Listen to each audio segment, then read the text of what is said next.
السلام علیکم ورحمۃ اللہ وبرکاتہ۔ آج کا سبق جو ہے ہمارا سابقہ اور لاحقہ پڑھیں گے۔ سابقہ کی تعریف اور لاحقہ کی تعریف دونوں کو سمجھیں گے۔ سابقہ اور لاحقہ ہوتے کیا ہیں؟ سابقہ کی تعریف: جب کسی لفظ کے شروع میں کوئی علامت یا لفظ جوڑ کر کوئی نئے الفاظ بناتے ہیں تو اسے سابقہ کہتے ہیں۔ سابقہ کی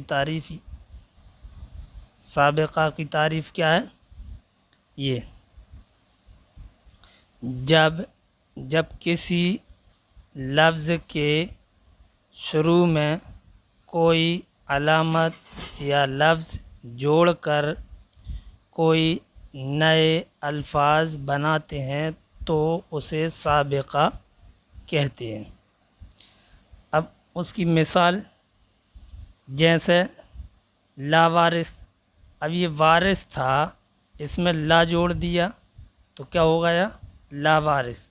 نصیب تھا یہ، اس میں بد جوڑ دیا تو یہ کیا ہو گیا؟ بد نصیب۔ شبہ، پہلے یہ کیا تھا؟ ایک لفظ شبہ، اس میں بلا جوڑ دیا تو کیا ہو گیا؟ بلا یہ جوڑ دیا تو بلا شبہ۔ یہ جان ایک لفظ تھا، اس میں بے جوڑ دیا تو کیا ہو گیا؟ بے جان۔ کرم، اس میں برائے جوڑ دیا تو برائے کرم ہو گیا یہ۔ دیدہ ایک لفظ تھا، اس میں ایک نیا لفظ جوڑ دیا آب تو یہ کیا ہو گیا؟ آب دیدہ۔ تو اسی طرح سے لا بے جوڑ کر بد جوڑ کر نیا لفظ جو بن جاتا ہے اور اس کے معنی بدل جاتے ہیں، پہلے والا لفظ جو تھا اس کے معنی بدل جاتے ہیں جب نیا لفظ جوڑ دیتے ہیں تو اس کو سابقہ کہتے ہیں۔ لیکن جو نیا لفظ جوڑا جاتا ہے وہ پہلے جوڑا جاتا ہے، شروع میں جوڑا جاتا ہے، اس کو سابقہ کہتے ہیں۔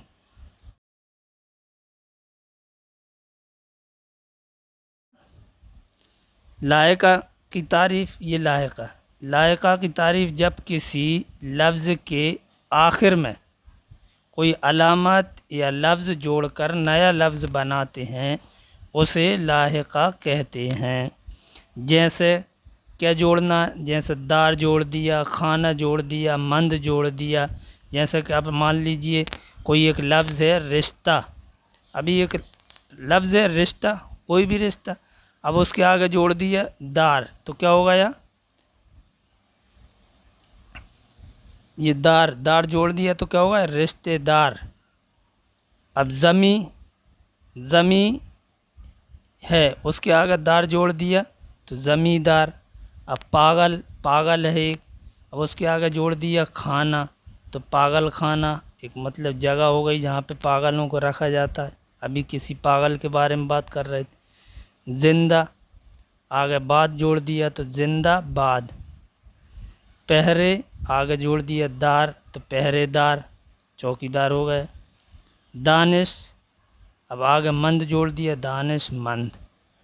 تو اس طرح سے اس کے آخر میں جوڑ کر کوئی لفظ ہے، اس کے آخر میں کوئی ایک لفظ جوڑ دیا جاتا ہے تو ایک نیا لفظ بن جاتا ہے، اس کو لاحقہ بولتے ہیں۔ لاحقہ کی تعریف اور سابقہ کی تعریف آپ کو اچھی طرح سمجھ میں آ گئی ہوگی۔ تو آج کا سبق اتنا ہی۔ اللہ حافظ۔